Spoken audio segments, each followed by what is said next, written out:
All right. So our next question.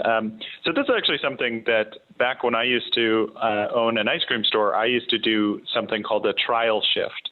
And I know a number of employers that are looking at this or are already kind of doing it, right? Where we all kind of know that the interview doesn't always tell you how someone's going to perform on the job. And a lot of employers are looking at, well, can I just get them into the job? Can I put them, on the floor or in the kitchen or wherever it is, and just see how they do and evaluate them in that way. And certainly that's a question we've gotten a lot as to whether or not this is something that is allowed and what are the requirements in terms of paying someone for that time as well.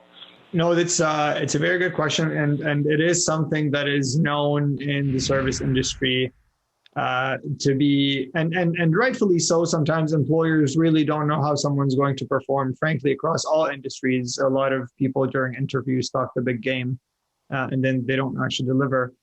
Trial shifts are legal so long that you pay for them, so they're no longer a trial shift after all.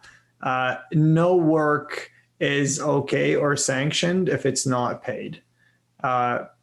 So unless it's volunteer type of work for the purpose of schooling or getting credentials in some way, so there's a benefit of some sort for the employee, then it is okay for them to work as a volunteer legitimately.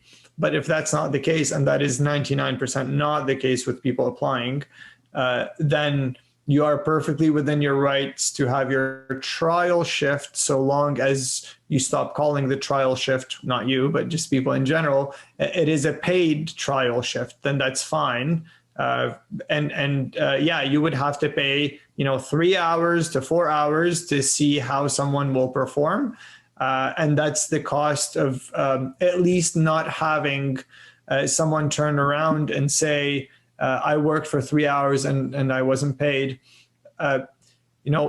Really not to scare people, but this stuff adds up. So if you have, over the last 5 years, you've had 20 employees who you've received 3 hours worth of trial shifts from, they could make the case that you've actually gotten all this work for free from them, and then they are entitled to that money.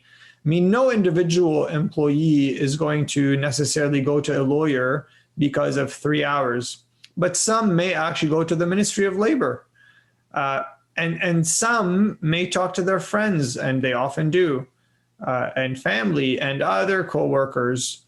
So a lot of the time, the story of I worked 3 shifts for restaurant X and they didn't pay me turns into, oh, me too. And then next thing you know, you have a lot of hours as a business that you have actually not paid for. I appreciate that there is industry standard. This is how we do things. And a lot of the time, employees themselves may not necessarily push back on unpaid work, but you don't want to find yourself in 3 years in a position that you have 50 employees who are saying you did 3 hours for each of them and you didn't pay them. That's how class action lawsuits start, and that will cripple even the biggest of businesses. So yes, it is a bottleneck that will have to be dealt with. And paying people to try them out is the absolute safest thing you can do. It's the only legal thing you can do, but it's safe with all things else considered, even from a practical point of view, to just pay them and get it over with for that 3 shifts, for those, 3 hours. And if you don't like them, then send them their way. That makes sense. And thanks for clarifying. Just a quick follow-up on that, just to get a little into the nitty-gritty. Mm-hmm. I certainly know that hiring someone as a full employee, there's certainly like a lot of steps.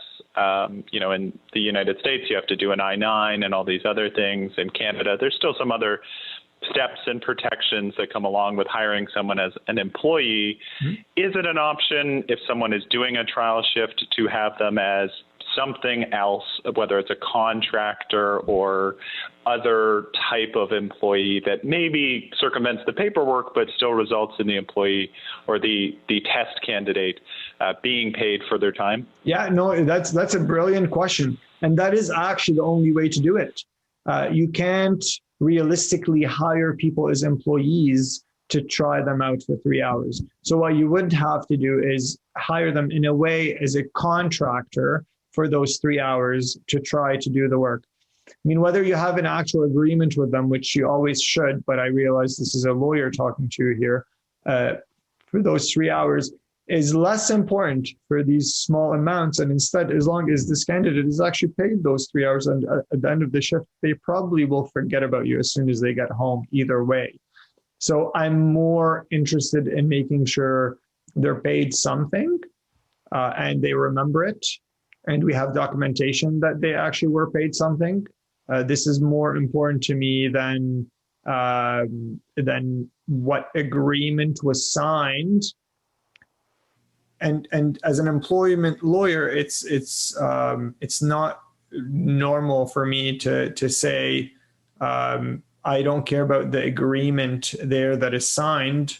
I do, but if you are choosing, and if I cannot stop the industry entirely from hiring people for just the 3 hours to figure them out, then it would have to be as a contractor, and that they're paid for it for the 3 hours, and then they're on their way. And I want proof that they were paid those 3 hours, so they don't turn around in a few months or a few years and say we were never paid for these hours. But you're right that it should not be as an employee that someone is hired, because that's just debilitating. It's just a lot of work. It's more as a contractor, and that could be as simple as a one-page document that's properly done by your lawyer that says we are hiring you for only this period, and it's only a trial, and you confirm that this is just a trial, and if we're interested, we'll make you an employment offer later on, and this is not it. And some other legal jargon that would be beneficial to actually have in there. So I call it jargon just for the sake of being a bit funny. But yes, you're right. Contractor, not employee, and try them out, pay them. You're the safest in that scenario.